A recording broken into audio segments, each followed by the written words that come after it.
সবার কাছে আমি ভিপি নুরুল হক নূরের জন্য দোয়া চাচ্ছি। কারণ একটা উদীয়মান নক্ষত্র ছিল, একসাথে যিনি শেখ হাসিনার মধ্যে মায়ের ছবি দেখতে পেতেন, একসাথে যিনি শেখ হাসিনাকে ফেসিস্ট মনে করতেন, খুব শৈশবকাল থেকে ছাত্রলীগ করতেন, তারপর কোটা আন্দোলনের মধ্যে তিনি যখন ভিপি হলেন তখন এই নির্বাচন নিয়ে প্রশ্ন উঠছিল যে টোটাল সিস্টেম ছাত্রলীগের যারা বড় বড় পদ পদবি পেল, শুধু ভিপি পদটা কেন ভিপি নূর পাইছে, এটা কি কোনো পাতানো নির্বাচন ছিল? সেই নির্বাচন নিয়ে ভিপি নূরের যে টিম ছিল তারা প্রতিবাদ করছে, বলছে আবার ইলেকশন হইতে হবে। সেই নির্বাচনে ভিপি নূর বলছিল যে শুধু ভিপি পদটা ঠিক আছে, নির্বাচনটা সঠিক হয়েছে, বাকিগুলো আবার হওয়া দরকার।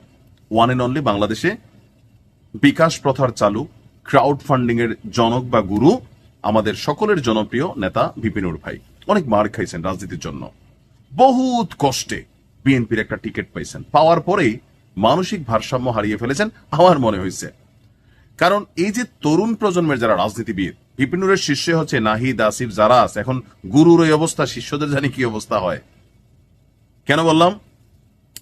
বাংলাদেশে মানুষ নতুনত্ব চাইছে, আওয়ামী লীগ, বিএনপি বা জামাত ইসলাম এদের বাহিরে গিয়ে যে নতুন ছেলেরা যারা আসবে রাজনীতিতে তাদের কাছ থেকে দেশ জাতি কিছু পাবে, তারা অন্তত অতীতের রাজনীতিবিদদের মতন ঢালাও কথাবার্তা বলবে না। কিন্তু ভিপি নূর দিন শেষে সবাইকে হতাশ করেছেন। গণ অধিকার পরিষদের সভাপতি ডাকসুর সাবেক ভিপি বলছেন, আমরা বলতে পারি বিজয় আমাদের হয়েই গেছে, 12ই ফেব্রুয়ারি শুধু আনুষ্ঠানিকতা হবে। তার মানে কি ডক্টর ইউনূসের সাথে সেটেল হয়ে গেছে বিএনপির? এখন এই প্রশ্নটা কি আসে না? উইরে এসে জুইরা বসে বিএনপির মারা দেওয়ার কাছে ব্যস্ত হয়ে গেছে ভিপি নূর। আবেগ, আবেগ রে আবেগ।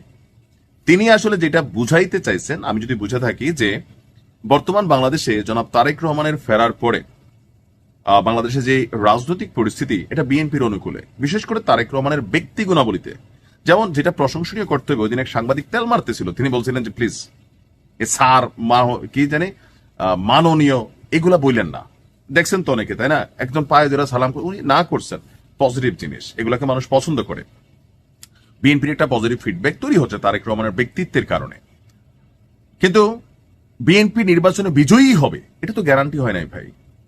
দেশে নির্বাচন হবে, জামাতও পাশ করতে পারে, জাতীয় পার্টি করতে পারে, অন্য দল করতে পারে, বিএনপিও করতে পারে, বিএনপির মাঠ ভালো। কিন্তু আপনি যখন বলেন বিজয় আমাদের হয়েই গেছে, 12 তারিখ শুধু আনুষ্ঠানিকতা, তো তাহলে কি এই ভোটের মধ্যে কি কোনো সিস্টেম হয়ে গেছে? জামাত যে বলতেছে পাতানো নির্বাচন হবে, আসিফ নজরুল বলতেছে, আসিফ উপদেষ্টা আসিফ পাতানো নির্বাচন হবে, আপনি তো ওই আগুনে ঘি ঢাইলা দিচ্ছেন রে ভাই।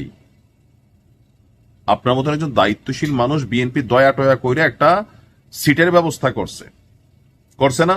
বিএনপি যদি সিট না দিত, ভিপি নূর বাংলাদেশের কোন অঞ্চল থেকে চেয়ারম্যানই পাশ করবে না যদি ওই আসনে বিএনপি, জামাত, আওয়ামী লীগ নির্বাচন করে। আমি চ্যালেঞ্জ দিয়ে বলতে পারি, এনসিপির কোন নেতা, হাসনাত তার বিষয়টা বাদ দিয়ে, বা তাসনিম, যারা আমি 2-4 ছেলে মেয়েকে রেসপেক্ট করি, আমার কাছে মনে হয় এখন একটা লাইনে আছে, 100তে 100 না থাকলেও 90 আছে।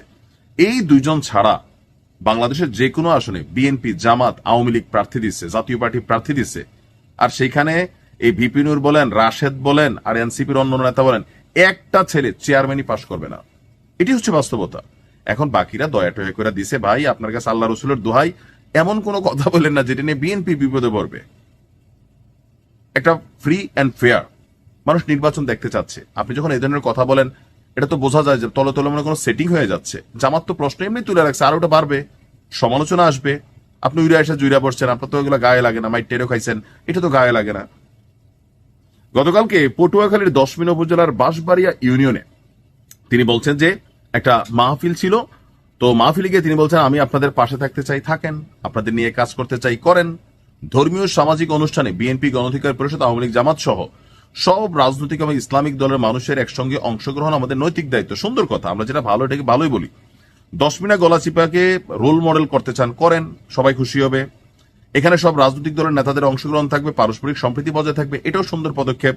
ওয়াজ মাহফিল, দোয়া মাহফিলের অংশ আমাদের সংস্কৃতি বৈচিত্র্য, ঠিক আছে।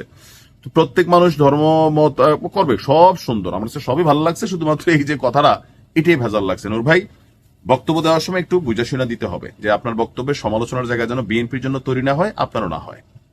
কারণ আপনারাই তো সারা বছর সবার সমালোচনা করছেন, এখন আপনি নেতা হয়েছেন, আপনি ভুল করলে আমরা সমালোচনা করবো, এটাই তো আমাদের কাজ। ভালোর জন্য করি। ভালো থাকুন।